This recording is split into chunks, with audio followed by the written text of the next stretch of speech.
నమస్తే, welcome to 99 TV. America's war base గ్రీన్లాండ్లో ఉందా? ఇప్పుడు కాదు, ఎప్పటి నుంచో ఉంది.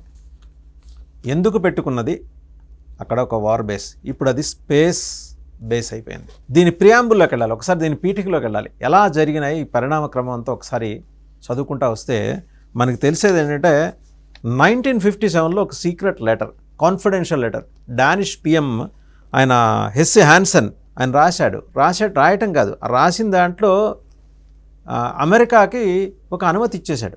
గుట్టు చప్పుడు కాకుండా క్వైట్లీ ఏం అనుమతి ఇచ్చాడు? Danish PM Hessey Hansen, he has allowed US nuclear deployment in Greenland.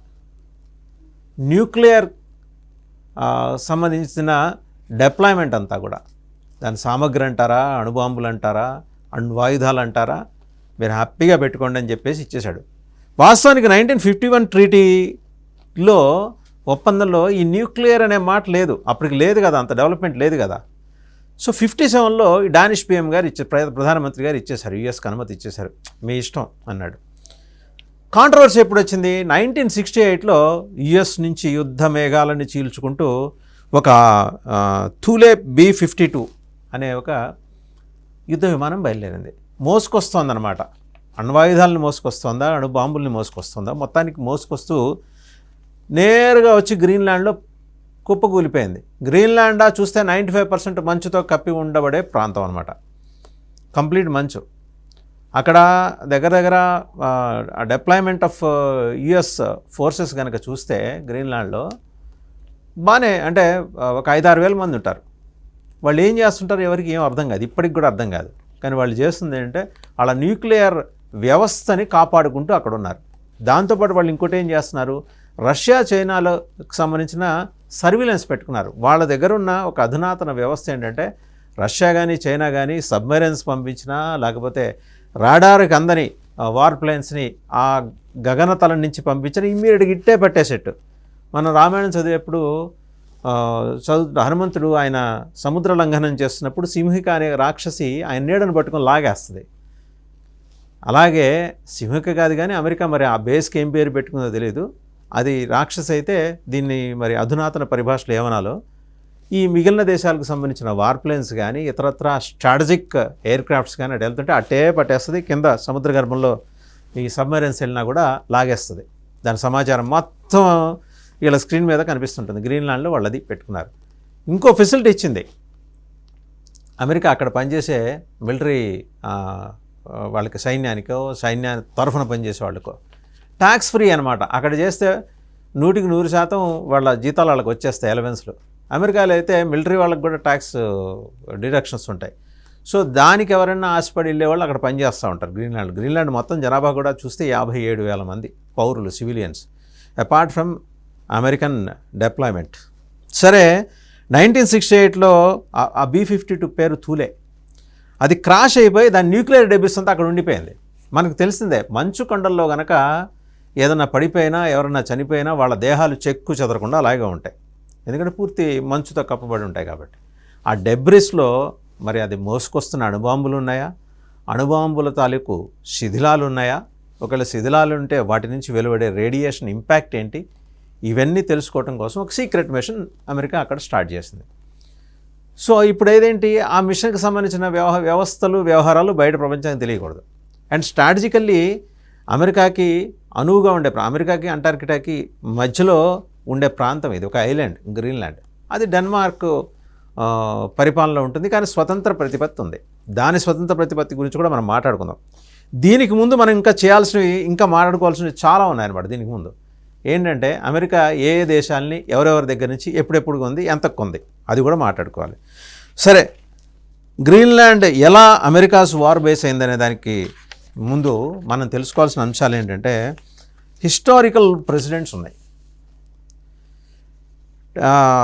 తన టెరిటరీని విస్తరించుకోవడానికి అమెరికా ఎప్పటికప్పుడు నెగోషియేషన్స్ని కూడా, అంటే సామధాన భేద దండోపాయాలు, ముందర ఏదో కూర్చొని మాట్లాడుకుందాం బాస్ బ్రదర్, ఏముంది మేము ₹10 ఇద్దాం అనుకుంటున్నాం, మీ సైడ్ అంటే మాకు కుదరదండి, మాకు ₹25 కావాలంటే, అలా కాదులే ఒక ₹20 చేసుకో, ఇలా దేశాలు కొనేసారు వాళ్ళు.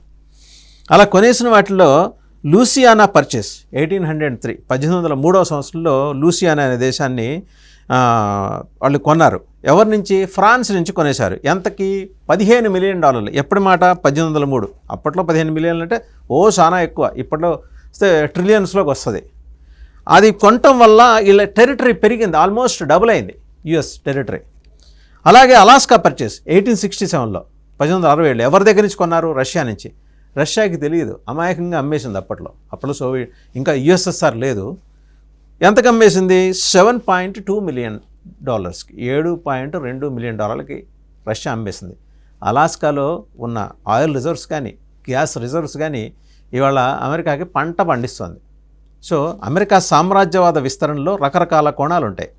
అది ఆక్టోపస్ ఎటు కావాలంటే అటు విస్తరిస్తుంది. ప్రేమగా నిమిరి హక్కున చేర్చుకొని ఎంతో కొంత ఇచ్చేసి తనలో కలుపుకోవటం ఒకటైతే, మాట వినకపోతే ఆక్టోపస్ వేళ్ల గోర్లు పొడుచుకొచ్చేస్తాయి.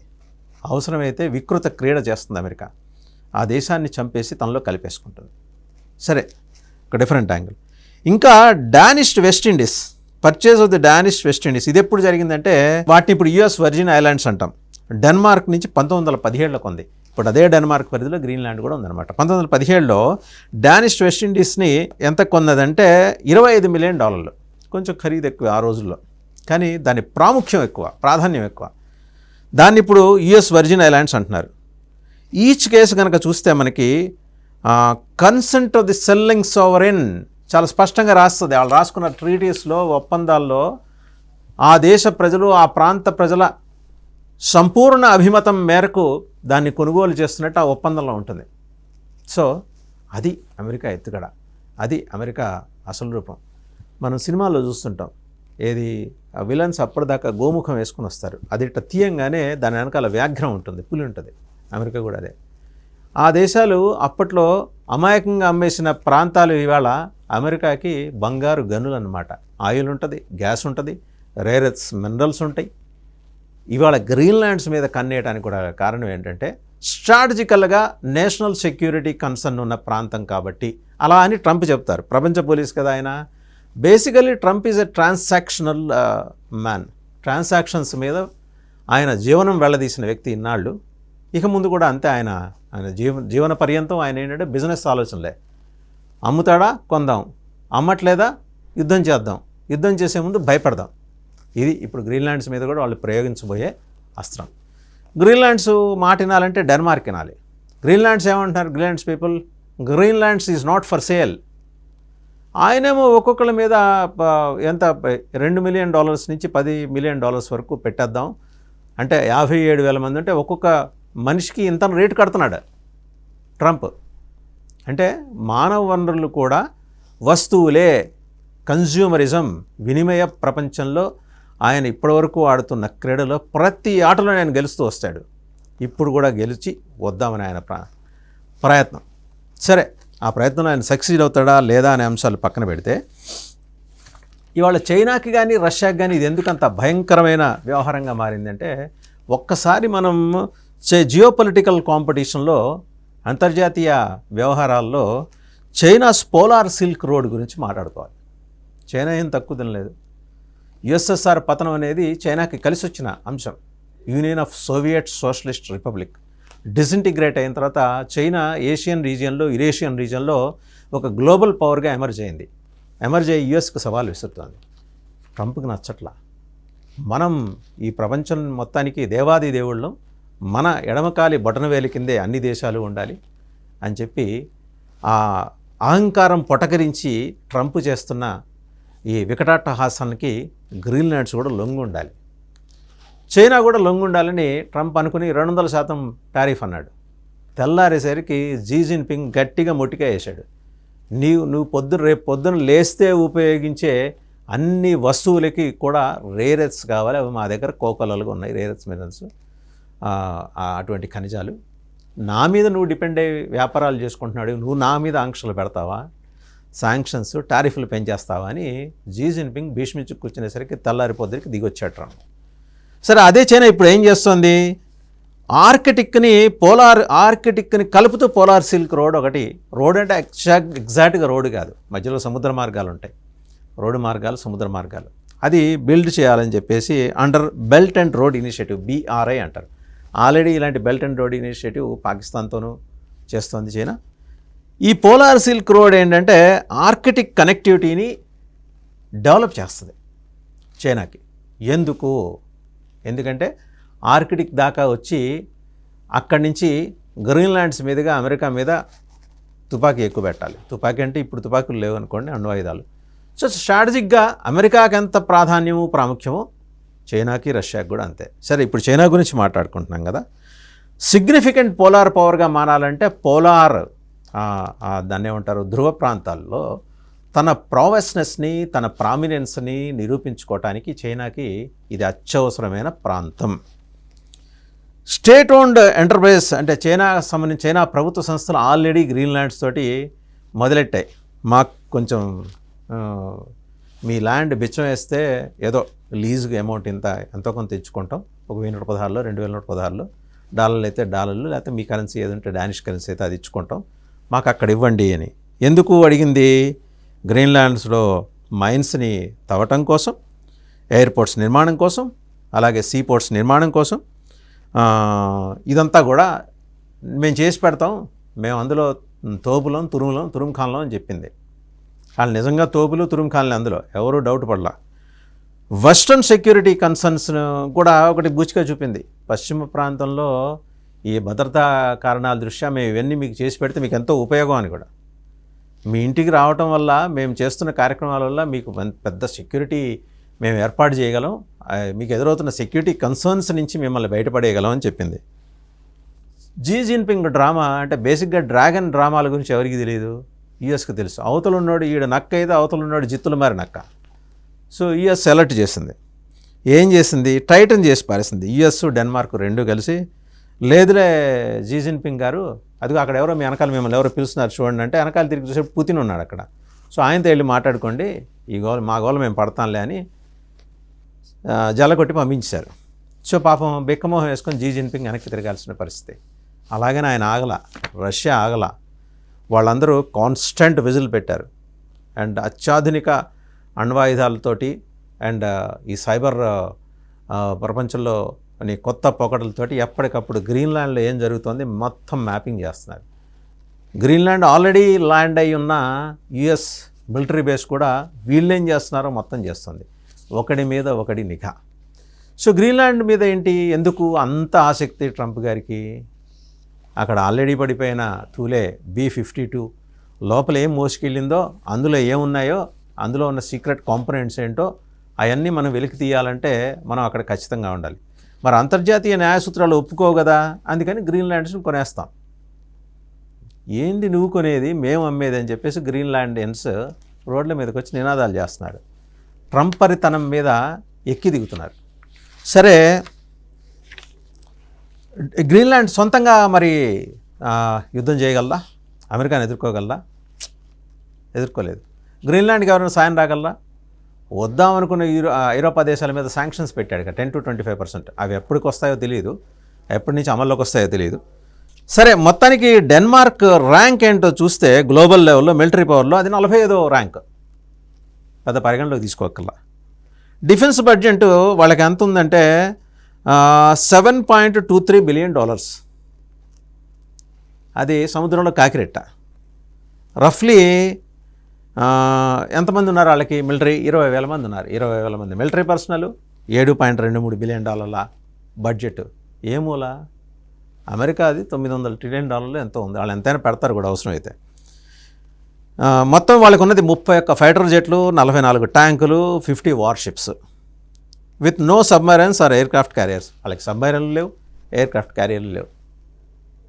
సో ఒక విహార స్థలంగా, స్వతంత్ర ప్రతిపత్తి కలిగిన ప్రాంతంగా అండ్ యుఎస్ వార్ బేస్కి సహకరించే స్పేస్ బేస్ అనొచ్చు మనం, rather we can say like this, space base సహకరించే కార్యక్రమం. సో ఇది ఏంటంటే ఇంత గ్యాప్ ఉండటంతో అనివార్యంగా డెన్మార్క్ ఏం చేసింది, ఇప్పుడు వాళ్ళకున్న ఈ 20,000 మంది మిలిటరీ సిబ్బంది వల్ల రూపాయి ఉపయోగం లేదు, నాటో మీద డిపెండ్ అయింది. ఎస్పెషల్లీ ది యుఎస్, నాటో ప్రత్యేకించి యుఎస్ మీద ఫర్ గ్రీన్లాండ్స్ డిఫెన్స్. ఇది ఎవరికి అడ్వాంటేజ్ అయింది? ప్రపంచ పోలీస్ ట్రంప్కి అడ్వాంటేజ్ అయింది. సో మొత్తంగా కథ ఇది. సో యుఎస్ ఇంతకుముందు ఏ దేశాల నుంచి ఏమేమి కొనుక్కుంది? సరే గ్రీన్లాండ్లో ఎంత 15% ఆఫ్ గ్లోబల్ ఆయిల్ రిజర్వ్స్ గ్రీన్లాండ్లో ఉన్నాయి. 30% ఆఫ్ గ్లోబల్ గ్యాస్ రిజర్వ్స్ ఉన్నాయి. రేర్ ఎర్త్ మినరల్స్ ఉన్నాయి. ఇది ట్రంప్ గారికి కన్ను పట్టడానికి గల కారణం అనమాట. సరే, లీగల్ బౌండరీస్ అంటే యుఎస్ ఏం చేయొచ్చు, ఏం చేయకూడదు అనే దగ్గరికి వచ్చేప్పటికీ ట్రీటీ ప్రకారం, ఒప్పందం ప్రకారం US military installations for defence or NATO పర్పస్కి మాత్రమే అక్కడ చేసుకోవచ్చు. ఆపరేట్ అండ్ ఎక్స్పాండ్, ఆపరేట్ చేయొచ్చు, ఎక్స్పాండ్ చేయొచ్చు. మిలిటరీ పర్సనల్ డిప్లాయ్ చేసుకోవచ్చు. అండ్ అలాగే రాడార్సు, డ్రోన్స్, ఇంటర్సెప్టర్సు దింపుకోవచ్చు, డిప్లాయ్ చేసుకోవచ్చు, అంటే తెప్పించుకోవచ్చు. అలాగే గ్రీన్లాండ్స్ టెరిటరీ అండ్ ఎయిర్ స్పేస్ని వాడుకోవచ్చు. ఆర్కిటిక్ లాజిస్టిక్స్ అండ్ డిఫెన్స్ ఆపరేషన్స్కి వాడుకోవచ్చు అని ట్రీటీలో ఉంది. కానీ గ్రీన్లాండ్లో ఫలానా ప్రాంతం నుంచి ఫలానా ప్రాంతం వరకు వాడుకోవచ్చు, లేదా ఫలానా ప్రాంతానికి మాత్రమే పరిమితమై వాడుకోవచ్చు అనేది ట్రీటీలో లేదు. ఇది వాళ్ళ ట్రంప్ గారికి బాగా కలిసి వస్తున్న అంశం. ఇంటర్నేషనల్ లా, అంతర్జాతీయ న్యాయ చట్టాల ప్రకారం annexation or acquisition of Greenland is not permitted. బలవంతంగా దునుమాడి స్వాధీనం చేసుకోవటం, లేకపోతే భయపెట్టి తమ ఆధీనంలో పెట్టుకోవటం, ఈ రెండు కూడా అంతర్జాతీయ న్యాయ సూత్రాల ప్రకారం చెల్లవు. బట్ మనకు అవి వర్తించవు కదా, ఎందుకంటే మనం ట్రంప్ కదా, మనం ప్రపంచ పోలీస్ కదా, మనకు అవి వర్తించవు కదా. సో ఇవన్నీ తీసి ఏకమొక్కలాగా తీసి అవతల పారేస్తున్నారు ట్రంప్. అలాగే ఇంకా ఏం రాసుకున్నారు, UN charter's prohibition on forceful territorial acquisition and the principle of self determination making any military occupation or purchase attempt without Danish and Greenlandic consent illegal. స్థానికంగా ఉన్న గ్రీన్లాండియన్స్ అలాగే డానిష్ ప్రజల అభిమతము, ఆకాంక్షలకి విరుద్ధంగా గనక స్వాధీనం చేసుకునే ప్రయత్నం చేస్తే ఖచ్చితంగా అది అంతర్జాతీయ న్యాయ సూత్రాలకు విరుద్ధమే. ఇది చెల్లదు, చట్ట ప్రకారం చెల్లదు. మరి ఏం చేయాలి? యూరప్స్ ఆప్షన్స్ ఏమున్నాయి ఆన్ గ్రీన్లాండ్? ఇంకోసారి యూరప్స్ ఆప్షన్స్ ఏమన్నట్టే డెన్మార్క్ కానీ, గ్రీన్లాండ్, అలాగే యూరోపియన్ యూనియన్, వీళ్ళందరూ వీళ్ళ రాయబారులు, లేకపోతే విదేశాంగ శాఖ కార్యదర్శులు, లేకపోతే విదేశాంగ మంత్రులు, వీళ్ళంతా లాబీ చేసి యుఎస్ లా మేకర్సు వీళ్ళంతా ఏంటి ఆలోచిస్తున్నారంటే, నాటో మీద ఒత్తిడి తెచ్చి ఆర్కిటిక్ సెక్యూరిటీ అని మేము చూసుకుంటాం, ఆర్కిటిక్ ప్రాంత భద్రతని, మీరేం వర్రీ కావద్దు, మేము చూసుకుంటామని యుఎస్ని కన్విన్స్ చేసే ప్రయత్నం. బట్ ఎండ్ కదా, అవతల సీతయ్య కదా అక్కడ ఉంది, ఎవరి మాట ఎండో. యూరోపియన్ యూనియన్కి ట్రేడ్ బజూకా అనే ఒక టూల్ ఉంది. అదేంటంటే శాంక్షన్స్కి సంబంధించి ఏమైనా ఒత్తిడి పెరిగితే ఆ టూల్ని ఉపయోగిస్తారు. అలాగే యూరోపియన్ యూనియన్ ఇంకోటి కూడా చేయొచ్చు, డానిష్కి సపోర్ట్ చేస్తూ ఫండ్స్ రైజ్ చేయడం, అవన్నీ చేయొచ్చు. Offering economic alternatives to US investment and preserving Greenland social model. గ్రీన్లాండ్కి స్వాభావికంగా ఒక మోడల్ ఉంది, ఒక సామాజిక పరమైన ఒక విధి విధానాలతో కూడుకున్న ఒక ప్రపంచం ఉంది. ఆ ప్రపంచం యొక్క డెమోగ్రఫీని మార్చే ప్రయత్నం యుఎస్ చేస్తే దానికి ప్రత్యామ్నాయంగా, యుఎస్ ఇన్వెస్ట్మెంట్స్కి ప్రత్యామ్నాయంగా మనం ఏదైనా చేద్దామని చెప్పేసి యూరోపియన్ యూనియన్, అలా ఎప్పుడైతే యూరోపియన్ యూనియన్ కానీ నాటో దేశాలు కానీ అనుకున్నాయో, వెంబడే ట్రంప్ టారిఫ్ బెత్తం బయటికి తీశాడు. 10 to 25% అంటాడు. ట్రంప్లో బాగా ముచ్చట గొలిపే అంశం ఏంటంటే, తన పరాయి అనే భేదం ఏం లేదు. ఆయన అవసరమైతే ఎవడి మీదైనా ఆయన నిద్రలో లేపి అలా భుజం తట్టి కళ్ళు తెరవంగానే ఆయన అనేది, నీ మీద 100% టారిఫ్ వేస్తున్నా, ఎక్కువ పెంచుతున్నా. ఆ టారిఫ్ తప్పితే ఆ నాలుక మీద నుంచి ఇంకో మాట రాదు ట్రంప్ నాలుక మించి. అది సరే, ఈ యూరోపియన్ యూనియన్ ప్రయత్నాలు యూరోపియన్ యూనియన్ చేస్తుంది. But as to what extent మరి ఇది నిలబడుతుంది గ్రీన్లాండ్ అనేది చూస్తే, ఒకసారి 1951 నాటి డిఫెన్స్ ఆఫ్ గ్రీన్లాండ్ ట్రీటీ గురించి జస్ట్ 2-3 అంశాలు స్పృశిస్తే కనుక మనకి, ఏప్రిల్ 27, 1951 ఈ ట్రీటీ జరిగింది యునైటెడ్ స్టేట్స్కి, డెన్మార్క్కి. The agreement authorised US military defence operations in Greenland. గ్రీన్లాండ్లో యుఎస్ మిలిటరీ డిఫెన్స్ ఆపరేషన్స్ చేసుకోవడానికి అగ్రిమెంట్ అనుమతించింది. Within the framework of NATO's collective security. NATO దేశాల ఉమ్మడి భద్రతకు లోబడి మాత్రమే ఈ ఒప్పందం అమలవుతుంది. ఇంకా అగ్రిమెంట్లో ఏం రాసుకున్నారు, ఇప్పటికీ అది లీగల్లీ బైండింగ్. ఈ రోజుకి ఇన్వోక్ టుడే ఇప్పటికి కూడా legal basis for the US military presence in Greenland. ఈరోజు యుఎస్ మిలిటరీ ప్రజెన్స్ అక్కడ ఉందంటే ఈ ఒప్పందమే కారణం. సరే, agreement superseded the temporary 1941 war time defence arrangement. 1941లో ఒక డిఫెన్స్ అరేంజ్మెంట్ ఉంది. ఇది అమల్లోకి వచ్చిన తర్వాత ఆటోమేటిక్గా అది పక్కకి వెళ్ళిపోయినట్టే, అవతలకి వెళ్ళిపోయినట్టే. US rights in Greenland permanent in the post world war II period. రెండో ప్రపంచ యుద్ధం తర్వాత యుఎస్ ప్రెజెన్స్ గ్రీన్లాండ్లో ఉండటానికి కావాల్సిన హక్కులు దానివల్ల కల్పించబడినాయి. సప్లిమెంటరీ అగ్రిమెంట్ 2004లో చేసుకున్నారు. 1951 ట్రీటీని ఇంకా మరింత ఆధునికీకరించి, ఎందుకంటే అప్పటికి ఇంకా అణ్వాయుధాలు, న్యూక్లియర్ వ్యవస్థలు వీటికి సంబంధించిన సమాచారము ప్రభావం లేదు కాబట్టి దాన్ని ఇంకాస్త మోడర్నైజ్ చేసుకొని ఈ అగ్రిమెంట్ ఏంటంటే గ్రీన్లాండ్ని, డెన్మార్క్ని యుఎస్ ఖచ్చితంగా సంప్రదించి తీరాలి. ఒకవేళ ఎక్స్పాండ్ చేయదలుచుకుంటే, ఏంటి మిలిటరీ బేస్లు కానీ స్పేస్ బేస్లు కానీ ఎక్స్పాండ్ చేయదలుచుకుంటే, changing the scope of operations or deploying new military systems. కొత్త మిలిటరీ సిస్టమ్స్ని ఒకవేళ వాళ్ళు పెట్టాలనుకున్నా ఖచ్చితంగా గ్రీన్లాండ్ అనుమతి తీసుకోవాలి, డెన్మార్క్ అనుమతి కూడా తీసుకోవాలి. గ్రీన్లాండిక్ పార్టిసిపేషన్ ఇన్ డెసిషన్ మేకింగ్ ఖచ్చితంగా ఉంటుంది. గ్రీన్లాండ్ యొక్క భాగస్వామ్యం ఖచ్చితంగా ఉండాలి. ఇది 2004 నాడు సప్లిమెంటరీ అగ్రిమెంట్లోని ప్రధానమైన మౌలికమైన సూత్రం. దేని మీద? Military matters effecting its territory. Greenland ప్రాంతాన్ని ప్రభావితం చేసే మిలిటరీ మ్యాటర్స్లో గ్రీన్లాండ్ అభిప్రాయాన్ని ఖచ్చితంగా పరిగణలోకి తీసుకోవాలి. ఇన్ఫ్యాక్ట్ మొన్న రిఫరెండం చేస్తే 95% మంది గ్రీన్లాండ్ అమెరికాలో కలవటాన్ని వ్యతిరేకించారు. సో ఇప్పుడు ఉన్న ఆప్షన్స్ ఏంటి, లీగల్ ఆప్షన్స్ ఏంటి ఒకసారి చూద్దాం. లీగల్గా ఏమున్నాయో, ఏం పరిమితులు ఉన్నాయో దానికి లోబడి మాత్రమే మెయింటైన్ చేయటం, ఎక్స్పాండ్ చేయటం ఇంక మాత్రమే అనుమతి ఉంటుంది. ఇదేంటి? మిలిటరీ బేస్ని గ్రీన్లాండ్లో US cannot control, annex or claim ownership of Greenland. దీని మీద అధికారాన్ని, పెత్తనాన్ని చలాయించడానికి అమెరికాకి ఏమాత్రం అవకాశం లేదు, అనుమతి లేదు. కంట్రోల్ చేయాలన్నా, బలవంతంగా స్వాధీనం చేసుకోవాలన్నా కూడా. Any expansion must go through consultation with Denmark and Greenland, not unilateral action. ఏకపక్షంగా ట్రంప్ గారు నిర్ణయాలు తీసుకుంటే కాల్చి వాత పెడతాం అని అర్థం వచ్చే నిబంధన అన్నమాట. 1951 నాటి డిఫెన్స్ ఆఫ్ గ్రీన్లాండ్ ట్రీటీ, అలాగే 2004 Igaliku agreement remain the corner of US Danish Greenland cooperation, balancing strategic necessity with sovereignty and legality. రెండు అగ్రిమెంట్లు కూడా ఖచ్చితంగా ఫాలో అవ్వాల్సిందే. గ్రీన్లాండిక్ సావెనిటీ, సార్వభౌమాధికారాన్ని ప్రశ్నించే హక్కు అమెరికాకు లేదు. ఏ నిర్ణయం తీసుకున్నా ఏకపక్షంగా ఉండకూడదు. గ్రీన్లాండియన్స్, అలాగే డెన్మార్క్ అండ్ యుఎస్ ముగ్గురు కూర్చొని మాట్లాడుకోవాలి, ప్రత్యేకించి మిలిటరీ ఆపరేషన్స్కి సంబంధించి. సో ఇది గ్రీన్లాండ్ కథ. గ్రీన్లాండ్ కోసం జరిగిన ఒప్పందాలు, ఆ ఒప్పందాల్లో అప్పటి డానిష్ పిఎం ఆయన రాసిన ఒక సీక్రెట్ లెటర్ బయటపడటం, ఇవన్నీ ఏంటంటే యుఎస్ మెడకి ఇట్టా చుట్టుకుంటా ఉన్నాయి. బట్ ప్రపంచ పోలీస్, నేను ఏది చేస్తే అదే కరెక్ట్ అనే అభిప్రాయంతో ఉన్న ఆయన రేపు పొద్దున ఏం చేయబోతున్నాడో ఎవరికి అర్థం కాదు.